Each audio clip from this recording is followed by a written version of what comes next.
ಆತ್ಮೀಯ ಮಾಧ್ಯಮ ಮಿತ್ರರೇ ಹಾಗೂ ಈ ಒಂದು ಪತ್ರಿಕಾಗೋಷ್ಠಿಯ ಕಾರ್ಯಕ್ರಮದಲ್ಲಿ ಹಸೀನರಾಗಿರ್ತಕ್ಕಂಥ ಹಿರಿಯರು ಹಾಗೂ ಜೀವಿಕಾ ಸಂಸ್ಥೆಯಲ್ಲಿ ಸುಮಾರು ವರ್ಷಗಳ ಕಾಲ ಒಂದು ಜೀತ ಪದ್ಧತಿ ನಿರ್ಮೂಲನೆ ಮಾಡುವ ಒಂದು ದಿಟ್ಟಿನಲ್ಲಿ ಹೆಜ್ಜೆ ಹಾಕಿರ್ತಕ್ಕಂಥ ಹೆಸರೇ ಜೀವಿಕಾ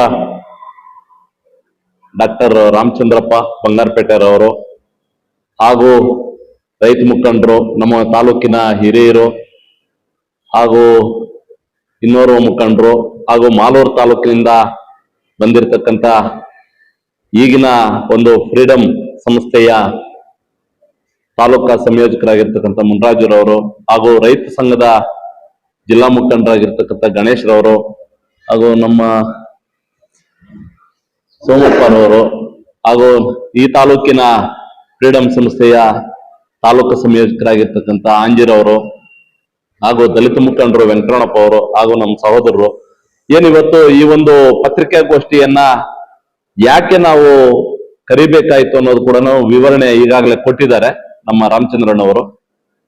ಅದ್ರ ಜೊತೆಗೆ ನಾವಷ್ಟು ಒಂದಷ್ಟು ಮೆಲುಕಾಗ್ತಕ್ಕಂಥ ಕೆಲಸವನ್ನ ನಾವು ಮಾಡಬೇಕಾಗಿದೆ.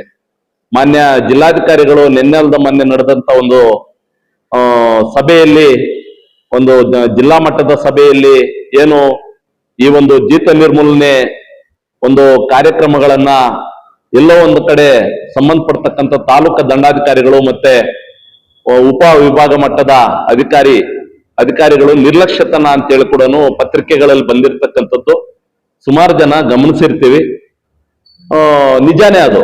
ಯಾಕೆ ಅಂತಂದ್ರೆ ಈಗ 1999 ಇಸ್ವಿಯಲ್ಲಿ ಜೀವಿಕಾ ಸಂಸ್ಥೆ ಕಡೆಯಿಂದ ಏನು ಜಿಲ್ಲೆಯ 6 ತಾಲೂಕುಗಳಲ್ಲಿ ಒಂದು ಜೀತ ಕಾರ್ಮಿಕರನ್ನ ಪತ್ತೆ ಹಚ್ಚತಕ್ಕಂಥ ಒಂದು ದೊಡ್ಡ ಮಟ್ಟದ ಕಾರ್ಯಕ್ರಮವನ್ನ ನಾವು ಹಮ್ಮಿಕೊಂಡು ಅಂಕಿ ಅಂಶಗಳೊಂದಿಗೆ ಜಿಲ್ಲಾಧಿಕಾರಿಗಳಿಗೆ ನಾವು ಪಟ್ಟಿಗಳನ್ನ ಕೊಟ್ಟಿದ್ದು ತದನಂತರ 2001ರಲ್ಲಿ ಮರು ಸಮೀಕ್ಷೆ ಅಂತೇಳಿ ಆದೇಶ ಮಾಡಿರ್ತಾರೆ.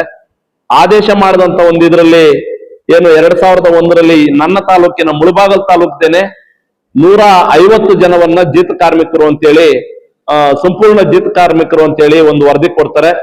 ವರದಿ ಕೊಟ್ಟ ನಂತರ ಇದು ಸರಿ ಇಲ್ಲ ಅಂತ ಹೇಳ್ಬಿಟ್ಟು ಮತ್ತೊಂದ್ಸರಿ ಮರು ಸಮೀಕ್ಷೆಯನ್ನ ಮಾಡಿಸ್ತಾರೆ. ಅದರಲ್ಲಿ 56 ಜನ ಸಂಪೂರ್ಣ ಜೀತ ಕಾರ್ಮಿಕರು ಅಂತ ಹೇಳ್ಬಿಟ್ಟು ವರದಿ ಮಾನ್ಯ ಜಿಲ್ಲಾಧಿಕಾರಿಗಳಿಗೆ ಮತ್ತು ಘನವೆತ್ತ ಕರ್ನಾಟಕ ಸರ್ಕಾರಕ್ಕೆ ವರದಿ ಹೋಗ್ತದೆ. ಅದರಲ್ಲಿ 6 ಜನವನ್ನ ಬಿಡುಗಡೆಗೊಳಿಸಿ ಉಳಿದಂತ 51 ಜನವನ್ನ ಇದುವರೆಗೂ ಅವರಿಗೆ ಬಿಡುಗಡೆ ಭಾಗ್ಯ ಸಿಗ್ಲಿಲ್ಲ. ಅವ್ರ ಕುಟುಂಬಗಳಲ್ಲಿ ಪಾಪ ಏನು ಜೀತಕ್ಕಿದ್ದಂಥವ್ರು ಹೋಗಿದ್ದಾರೆ. ಸುಮಾರು ಜನ ಇವತ್ತು ಪ್ರಾಣ ಕಳ್ಕೊಂಡಿರ್ತಕ್ಕಂಥವ್ರು ನಮ್ಮ ಕಣ್ಣೆದುರುಗಡೆ ಇದ್ದಾವೆ. ಆದ್ರೆ ಸಂಬಂಧಪಡ್ತಕ್ಕಂಥ ಜಿಲ್ಲಾಡಳಿತ ಮತ್ತು ತಾಲೂಕಾಡಳಿತ ಇವತ್ತು ಆ ಒಂದು ಜೀತ ಕಾರ್ಮಿಕರಿಗೆ ಇದುವರೆಗೂ ಬಿಡುಗಡೆ ಪತ್ರ ಕೊಡ್ಲಿಲ್ಲ. ಮಾತು ಮಾತ್ರ ನಾವೇನು ಎಲ್ಲಾ ಒಂದು ಒಳ್ಳೆ ಕೆಲಸಗಳೇ ಮಾಡ್ತೀವಿ ಅಂತೇಳಿ ಹೇಳ್ತಾರೆ, ನಡ್ಕೊಳ್ಳೋದು ಮಾತ್ರ ಚಾಪೆ ಕೆಳಗಡೆ ನುಗ್ಗದಂಗೆನೆ ಈ ರೀತಿ ಆಗಿದೆ. ಈಗ ಏನು ಈ 51 ಜನ ಏನಿದ್ದಾರೆ 51 ಜನವನ್ನ ಸಂಪೂರ್ಣವಾಗಿ ನಾನು ಮೊನ್ನೆನು 3 ದಿವಸದ ಹಿಂದೆ ನಾನು ಮಾತಾಡಿ ತಮ್ಮ ಗಮನಕ್ಕೆ, ಜಿಲ್ಲಾ ಮಟ್ಟದ ಅಧಿಕಾರಿಗಳ ಗಮನಕ್ಕೆ ನಾನು ತಂದಿದ್ದೀನಿ. ಕೂಡಲೇ 51 ಜನವನ್ನ ಬಿಡುಗಡೆಗೊಳಿಸಿ ಜೀತದಿಂದ ಅಂತ ಹೇಳಿ ಕೂಡ ಸಹ ನಾನು ಹೇಳಿದ್ದೀನಿ. ಅದೇ ರೀತಿ ಏನು 264 ಮಂದಿ ಜೀತ ಕಾರ್ಮಿಕರಿಗೆ ಬಿಡುಗಡೆ ಪತ್ರ ನೀಡಬೇಕು ಅಂತ ಹೇಳಿ ಕೂಡ ಒತ್ತಾಯ ಇದೆ ಇಡೀ ಜಿಲ್ಲೆಯಲ್ಲಿ. ಮುಳಬಾಗಲ್ ತಾಲೂಕುದು 264 ಅಂಕಿಅಂಶಗಳು ಪಟ್ಟಿಯೊಂದಿಗೆ ನಾವು ವರದಿಯನ್ನ ಸಲ್ಲಿಸ್ತಾ ಇದ್ದೀವಿ. ಏನು ಈಗಾಗಲೇ ಇಡೀ ಜಿಲ್ಲೆ ವ್ಯವಸ್ಥೆ ನೋಡಿದಾಗ ಜಿಲ್ಲಾಡಳಿತ ಎಲ್ಲ ಒಂದು ಕಡೆ ನಮ್ಗೆ ನಮ್ಮ ಜಿಲ್ಲೆ ಕೆಟ್ಟ ಹೆಸರು ಬರ್ತದೆ ಅಂತೇಳಿ ಇರ್ತಕ್ಕಂತ ಜೀತ ಕಾರ್ಮಿಕರನ್ನ ಬೇರೆ ರೀತಿ ಅವ್ರನ್ನ ಸಂಪೂರ್ಣವಾಗಿ ಬೇರೆ ರೀತಿ ಅವ್ರಿಗೆ ಹೇಳಿಕೆ ಕೊಡ್ಸೋದು, ಹೇಳಿಕೆಗಳನ್ನ ಬರ್ಸೋದು, ಅವ್ರನ್ನ ಇಲ್ಲಿಂದ ಬೇರೆ ಕಡೆಗೆ ಕಳಿಸ್ಕೊಡ್ತಕ್ಕಂಥದ್ದು ಜಿಲ್ಲಾ ಮಟ್ಟದ ಅಧಿಕಾರಿಗಳನ್ನೇ ಮಾಡ್ತಾ ಇದ್ದಾರೆ. ಈಗ ಉದಾಹರಣೆಗೆ ಮೊನ್ನೆ ಮಾಲೂರು ತಾಲೂಕಿನ ಇಟ್ಕೆ ಫ್ಯಾಕ್ಟರಿಯಲ್ಲಿ ಏನು 9 ಜನ ಜೀತ ಕಾರ್ಮಿಕರನ್ನ ಪತ್ತೆ ಹಚ್ಚಿದ್ದಂತ ಒಂದು ವ್ಯವಸ್ಥೆ ಕಣ್ಣೆದುರುಗಡೆ ಇದೆ. ಅದರಲ್ಲಿ 2 ಬಾಲ ಕಾರ್ಮಿಕರನ್ನ ಪತ್ತೆ ಹಚ್ಚಿರೋದು. ಅದನ್ನೇನ್ ಮಾಡ್ತೀರಿ ತಾವು? SLC ಓದ್ಕೊಂಡ್ ಬಂದಿದ್ದಾನೆ ಅಂತ ಹೇಳ್ಬಿಟ್ಟು ಒಂದು ಹುಡುಗನನ್ನ 18 ವರ್ಷ ಆಗೋಗಿದೆ ಅಂತೇಳಿ ಜೀತಕ್ಕೆಲ್ಲ ಬಂದಿರೋದು, ಅವನು ಊರಿಂದ ಬಂದಿದ್ದಾನೆ ಅಂತ ಹೇಳ್ಬಿಟ್ಟು ಅದನ್ನ ಆ ಒಂದು ಹೇಳಿಕೆಯನ್ನ ನೀವು ಬದಲಾಯಿಸ್ತೀರಿ. ಅದ್ರ ಜೊತೆಗೆ ಬಾಲ ಕಾರ್ಮಿಕ ಒಬ್ಬ ಇದ್ದ, ಬಾಲ ಕಾರ್ಮಿಕನ ಮೇಲೆ ಕೇಸ್ ಮಾಡಿದ್ದೀರಿ. ಉಳಿದಂತ 7 ಜನ ಜಿತ್ ಕಾರ್ಮಿಕರು ಸಂಪೂರ್ಣವಾಗಿ ನಾವೆಲ್ಲಾನು ಸಂಬಂಧಪಡ್ತಕ್ಕಂತ ಎಲ್ಲಾ ಮುಖಂಡರು ಜಾಗೃತಿ ಸಮಿತಿ ಸದಸ್ಯರನ್ನು ಸ್ಥಳದಲ್ಲೇ ಇದ್ದು ಇವರು ಜಿತ್ ಕಾರ್ಮಿಕರೇ ಅಂತೇಳಿ ನಾವು ಪರಿಗಣಿಸಿದಾಗ ನೀವ್ ಯಾವ ರೀತಿ ಬದಲಾಯಿಸ್ತೀರಿ ಅಂತೇಳಿ ಕೂಡ ಅಧಿಕಾರಿಗಳನ್ನ ನಾವು ಪ್ರಶ್ನೆ ಮಾಡ್ಬೇಕಾಗ್ತದೆ. ಅದೇನು ಜಿತ್ ಕಾರ್ಮಿಕ ಒಂದು ಸಂಪೂರ್ಣ ಜಿತ್ ಕಾರ್ಮಿಕರಾಗಿ ಒಂದು ವಾರ ಅಲ್ಲಿ ಕೆಲಸ ಇಲ್ಲ ಅಂತಂದ್ರೆ ಕೂಡ ಇಟ್ಕೆ ಫ್ಯಾಕ್ಟರಿಯಲ್ಲಿ ಕೂಡ ಹಾಕಿ ಅವರು ತಾನೇನೆ ಹೇಳ್ಕೊಳ್ಳೋ ಮಟ್ಟಕ್ಕೆ ಬಂದಂತ ಸಂದರ್ಭದಲ್ಲಿ ಕೂಡ ಅವ್ರು ಜಿತ್ ಕಾರ್ಮಿಕರಲ್ಲ ಅಂತೇಳಿ ನೀವು ಯಾವ ರೀತಿ ಹೇಳ್ತೀರಿ? ಇದನ್ನ ಸಂಪೂರ್ಣವಾಗಿ ಜಿಲ್ಲಾಡಳಿತ ಈ ಒಂದು ವ್ಯವಸ್ಥೆಯಲ್ಲಿ ವಿಫಲವಾಗಿದೆ ಅಂತೇಳಿ ನಾವು ಹೇಳ್ತಾ ಇದ್ದೀವಿ. ಯಾಕೆ ಅಂತಂದ್ರೆ ಅಲ್ಲಿ ನಾವು ಕರ್ಕೊಂಡೋಗಿ ಒಂದು ಹಾಸ್ಟೆಲ್ ವ್ಯವಸ್ಥೆ ಮಾಡಿಸ್ಕೊಟ್ಟು ಅವ್ರನ್ನ ಸಂಪೂರ್ಣವಾಗಿ ಅಲ್ಲಿರಿಸಿ ಮೆಡಿಕಲ್ ಚೆಕ್ಅಪ್ ಮಾಡಿಸಿ ಲೇಬರ್ ಇನ್ಸ್ಪೆಕ್ಟರ್ ಎಲ್ಲಾ ರೀತಿಯಲ್ಲೂ ನೀವು ಇವರು ಜಿತ್ ಕಾರ್ಮಿಕರು ಒಳಪಡ್ತಾರೆ 25 ಅಂಶಗಳ ಒಂದು ಪತ್ರವನ್ನ ನಾವು ಫಿಲಪ್ ಮಾಡ್ಬೇಕು ಅಂತಂದ್ರೆ ಸಂಬಂಧಪಡ್ತಕ್ಕಂಥ ಮಾಲೂರ ತಾಲೂಕು ದಂಡಾಧಿಕಾರಿಗಳು ಸಂಪೂರ್ಣವಾಗಿ ಅಲ್ಲಿ ಬರ್ಲೇ ಇಲ್ಲ, ಜಿತ್ ಕಾರ್ಮಿಕರನ್ನ ನೋಡ್ಲೇ ಇಲ್ಲ. ಎಷ್ಟು ಒತ್ತಡಗಳನ್ನ ಹಾಕ್ಬೇಕಾಯ್ತು. ಹಾಗಾದ್ರೆ ನೀವು ಒಂದು ತಾಲೂಕು ಆಡಳಿತದ ಕೈಗೊಂಬೆಗಳಾಗಿ ನೀವು ಜಿಲ್ಲಾಡಳಿತ ನೀವು ಕೆಲಸ ಮಾಡ್ತಾ ಇದ್ದೀರಿ ಅಂತ ಹೇಳಿ ಕೂಡ ನಾವು ಒಂದು ನಿಮ್ಮ ವಿರುದ್ಧವಾಗಿ ನಾವು ಧ್ವನಿ ಮಾಡ್ಬೇಕಾಗ್ತದೆ. ಯಾಕೆ ಅಂತಂದ್ರೆ ತಹಶೀಲ್ದಾರ್ ಕೆಲಸ ಮಾಡ್ಲಿಲ್ಲ ಅಂತಂದ್ರೆ ಉಪವಿಭಾಗಾಧಿಕಾರಿ ತಕ್ಷಣ ಅದನ್ನ ಕ್ರಮ ಕೈಗೊಂಡು ಅದೇನಿದೆ ಅದನ್ನ ವರದಿ ಮಾಡಿಸ್ಬೇಕಾಗಿತ್ತು. 25 ಅಂಶಗಳ ಪತ್ರವನ್ನ ನಾವು ಕೊಟ್ಟಂತ ಸಂದರ್ಭದಲ್ಲಿ ನೀವು ಯಾವ್ಯಾವ ರೀತಿ ನಡ್ಕೊಂಡಿದ್ದೀರಿ, ಯಾವ್ಯಾವ ರೀತಿ ಆ ಒಂದು ಸಂಸ್ಥೆಯ ಮಂಜುನಾಥ್ ಆಗಿರ್ಬೋದು, ನಮ್ಮ ಮುನ್ರಾಜು ಆಗಿರ್ಬೋದು, ಇತರವರು ಎಲ್ಲಾನು ಯಾವ್ಯಾವ ರೀತಿ ಅಲ್ಲಿ ಅವ್ರ ಮುಂದ್ಗಡೆ ನಡ್ಕೊಂಡಿದ್ದೀರಿ ಅಂತೇಳಿ ನಮ್ಮ ಗಮನಕ್ಕೆಲ್ಲ ಬಂದಿದೆ. ಹಾಗಾದ್ರೆ ಜಿಲ್ಲಾ ಜಾಗೃತಿ ಸಮಿತಿ ಕೂಡ ಏನಕ್ಕೆ ಬೇಕಾಗಿದೆ ಅಂತ ಕೂಡ ನಾವು ಮುಂದೆ ಬರ್ತಕ್ಕಂಥ ಒಂದು ಸಭೆಗಳಲ್ಲಿ ನಾವು ಪ್ರಶ್ನೆ ಮಾಡ್ಬೇಕಾಗ್ತದೆ. ಒಂದು ಜಿಲ್ಲಾ ಜಾಗೃತಿ ಸಮಿತಿ ನಾವು ಇದೀವಿ ಅಂತಂದ್ರೆ ಜಿಲ್ಲಾ ಜಾಗೃತಿ ಸಮಿತಿ ಸದಸ್ಯರು ಇವರು ಸಂಪೂರ್ಣ ಒಂದು ಜೀತ ಕಾರ್ಮಿಕರು ಅಂತೇಳಿ ನಾವು ಅಲ್ಲಿ ಒಂದು ಆದೇಶವನ್ನ ಮಾಡಿಸಿದಾಗ ನೀವು ಅದು ಬರೋದಿಲ್ಲ ಅಂತೇಳಿ ವರದಿ ಮಾಡಿದಾಗ ಹಾಗಾದ್ರೆ ನಿಮಗೂ ನಮಗೂ ಏನ್ ವ್ಯತ್ಯಾಸ ಅಂತ ಹೇಳಿ ಕೂಡ ನಾವು ಪ್ರಶ್ನೆ ಮಾಡ್ಬೇಕಾಗ್ತದೆ.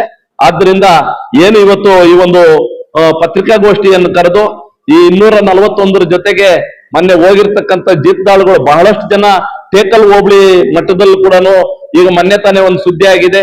ಬೇರೆ ಕಡೆಯಿಂದ ಬಂದಿರತಕ್ಕಂಥವ್ರು ಕೋರೆಗಳಲ್ಲಿ ಸಾಯ್ತಾ ಇರ್ತಕ್ಕಂಥದ್ದು. ಅವರು ದಿನಗೂಲಿ ನೌಕರರಲ್ಲ, ಒಂದು ಕಡೆಯಿಂದ ಒಂದು ಕಡೆ ವಲಸೆ ಬಂದು ಅಲ್ಲಿ ಕೆಲಸ ಮಾಡ್ತಾರೆ ಅಂತಂದ್ರೆ ಅವರನ್ನ ಸಂಪೂರ್ಣವಾಗಿ ಜಿತ್ ಕಾರ್ಮಿಕರಂತ ಹೇಳೇನೆ ಪರಿಗಣಿಸಬೇಕು. ಮತ್ತೆ ತೋಟಗಳಲ್ಲಿ ಇರ್ತಕ್ಕಂಥವ್ರನ್ನ ಒಂದ್ ಕಡೆಯಿಂದ ಒಂದ್ ಕಡೆ ಬಂದು ವಲಸೆ ಬಂದು ತೋಟದಲ್ಲಿ ಕೆಲಸ ಮಾಡ್ಕೊಂಡಿದ್ದಾರೆ ಅಂತಂದ್ರೆ ಅವ್ರನ್ನೂ ಸಹ ಜಿತ್ ಕಾರ್ಮಿಕರಂತ ಹೇಳೇನೆ ಪರಿಗಣಿಸಬೇಕು. ಇಟ್ಕೆ ಫ್ಯಾಕ್ಟರಿಗಳಲ್ಲಿ ಒಂದ್ ಕಡೆಯಿಂದ ಒಂದ್ ಕಡೆ ಬಂದು ಅಲ್ಲೇ ಒಂದು ಇಟ್ಕೆ ಫ್ಯಾಕ್ಟರಿ ಒಳಗಡೆನೆ ಸಂಸಾರವನ್ನು ಇಟ್ಕೊಂಡು ಅಲ್ಲೇ ಕೆಲಸ ಮಾಡ್ತಾ ಇದ್ದಾರೆ ಅಂತಂದ್ರೆ ತಿಂಗಳ ಸಂಬಳ ಕೊಡ್ತಾ ಇದ್ದಾರೆ ಅಂತಂದ್ರೆ ಕೂಡ ಅದನ್ನು ಜಿತ್ ಕಾರ್ಮಿಕರಂತ ಹೇಳೇನೆ ಪರಿಗಣಿಸಬೇಕು. ಈ ರೀತಿ ಹಲವಾರು ರೀತಿಯಲ್ಲಿ ನಮ್ಮ ಹತ್ರ ಬೈಲಾ ಇದೆ. ಬೈಲಾ ಪ್ರಕಾರ ಏನೇನು ಸರ್ಕಾರದ ಆದೇಶಗಳಿದಾವೋ ಆ ಆದೇಶಗಳಂತೆ ತಾವು ಸಂಬಂಧಪಡ್ತಕ್ಕಂತ ಅಧಿಕಾರಿಗಳು ಜಿತ್ ಕಾರ್ಮಿಕರಂತ ಹೇಳೇನೆ ಪರಿಗಣಿಸಿ ಅವ್ರನ್ನ ಏನು ಅಲ್ಲಿ ಸ್ಥಳದಲ್ಲಿ ನಾವು ಒಂದು ಫ್ಯಾಕ್ಟರಿಯಿಂದ ಆಚೆ ಕರ್ಕೊಂಡ್ ಬಂದು 1 ದಿನ 2 ದಿನ ಇಟ್ಕೊಳ್ತೀವಿ ಅಂದ್ರೆ 3ನೇ ದಿವಸ ಅವ್ರಿಗೆ ಬಿಡುಗಡೆ ಪತ್ರವನ್ನ ತಾವು ಕೊಡ್ತಕ್ಕಂತ ಕೆಲಸ ಮಾಡ್ಬೇಕು. ನೀವು ವಾರಗಟ್ಲೆ ಅವ್ರನ್ನ ಕೂಡಾಕೊಂಡು ಬೆದರಿಕೆಗಳಾಕಿ ಅವ್ರನ್ನ ಹೇಳ್ಬೇಕಾಗಿರೋ ಒಂದು ಸ್ಟೇಟ್ಮೆಂಟ್ ಗಳನ್ನ ಬದಲಾಯಿಸಿ ಸಂಬಂಧಪಡ್ತಕ್ಕಂಥ ಗ್ರಾಮ ಲೆಕ್ಕಾಧಿಕಾರಿಗಳಾಗಿರ್ಬೋದು, RIಗಳಾಗಿರ್ಬೋದು ಅವ್ರ ಮುಖಾಂತರ ಆ ಒಂದು ಹೇಳಿಕೆಗಳನ್ನ ಬದಲಾಯಿಸಿ ಹೇಳಿಕೆಗಳನ್ನ ತಗೊಂಡು ಅವ್ರನ್ನ ಜಿತ್ ಅಲ್ಲ ಅನ್ನೋ ಒಂದು ಮಟ್ಟಕ್ಕೆ ತಾವೆಲ್ಲಾನು ರೂಪಿಸುವಂತ ವ್ಯವಸ್ಥೆ ನಮ್ಮ ಕಣ್ಣೆದುರುಗಡೆ ಕಾಣಿಸ್ತಾ ಇದೆ. ಅದ್ರ ಹಿಂದೆ ಒಂದು ಹೇಳ್ತೀನಿ, ಅದ್ರ ಹಿಂದೆ ಇದೇ ಒಂದು ಮುಳಬಾಗಲ್ ತಾಲೂಕಲ್ಲೂ ಸಹ ವಿನುತಾ ಅಂತೇಳಿ ಒಂದು ಹುಡುಗಿ ಏನು ಹನುಮನಹಳ್ಳಿ ಗೇಟ್ ಅಲ್ಲಿ ಸುಮಾರು 4 ವರ್ಷ ಕಾಲ ಬಂದು ಅಲ್ಲೇನೆ ಒಂದು ತೋಟದ ಕೆಲಸದಲ್ಲಿ ತೊಡಗಿರ್ತಾಳೆ ಅಂತಂದ್ರೆ ಆಕೆದೂನು ಸಹ ಜಿತ ಅಲ್ಲ ಅಂತೇಳಿ ತಾವು ಅದನ್ನ ಬೇರೆ ರೀತಿ ಸ್ಟೇಟ್ಮೆಂಟ್ ಅನ್ನ ಮಾಡಿದ್ದೀರಿ. ಈ ಎಲ್ಲಾ ಆಗುಗಳಿಗೆ ಜಿಲ್ಲಾಡಳಿತ ಸಂಪೂರ್ಣವಾಗಿ ಜಿತ ಪದ್ಧತಿಯನ್ನ ನಿರ್ಮೂಲನೆ ಮಾಡೋದ್ರಲ್ಲಿ ವಿಫಲವಾಗಿದೆ ಅಂತೇಳಿ ನಮ್ಮ ಎಲ್ಲಾ ಒಕ್ಕೂಟ ಏನು ಇಲ್ಲಿ ಸೇರಿದ್ದೀವಿ ಎಲ್ಲಾ ಒಂದು ಮುಖಂಡರ ನೇತೃತ್ವದಲ್ಲಿ ಹೇಳ್ತಾ ಇದ್ದೀನಿ. ಸಂಪೂರ್ಣವಾಗಿ ವಿಫಲವಾಗಿದೆ ಜಿಲ್ಲಾ ವಿಭಾಗ ಮಟ್ಟ ಅಧಿಕಾರಿಗಳು. ಜಿಲ್ಲಾಧಿಕಾರಿಗಳ ಮೇಲೆ ನೋಡ್ತಾ ಇರ್ತಾರೆ, ಸಂಬಂಧಪಡ್ತಕ್ಕಂಥದ್ದು ಜಿತ್ ಕಾರ್ಮಿಕರಿಗೆ ಮುಖ್ಯವಾಗಿ ಸಂಬಂಧಪಡ್ತಕ್ಕಂಥದ್ದು ಉಪವಿಭಾಗ ಮಟ್ಟದ ಉಪವಿಭಾಗಾಧಿಕಾರಿ ಆಗಿರ್ತಾರೆ, ಸಂಬಂಧಪಡ್ತಕ್ಕಂಥ ಆಯಾ ತಾಲೂಕಾ ದಂಡಾಧಿಕಾರಿಗಳಾಗಿರ್ತಾರೆ. ಈ ಒಂದು ಜಿತ ನಿರ್ಮೂಲನೆ ಕಾರ್ಯಕ್ರಮವನ್ನ ಸಂಪೂರ್ಣವಾಗಿ ನೀವು ಯಶಸ್ವಿ ಮಾಡ್ತಾ ಇಲ್ಲ. ಅದರಲ್ಲಿ ಸೋತಿದ್ದೀರಿ ತಾವು. ಅದ್ರಿಗೆ ನಿಮ್ಮ ವಿರುದ್ಧವಾಗಿ ನಾವು ಒತ್ತಾಯಿಸೋದೊಂದೇನೆ.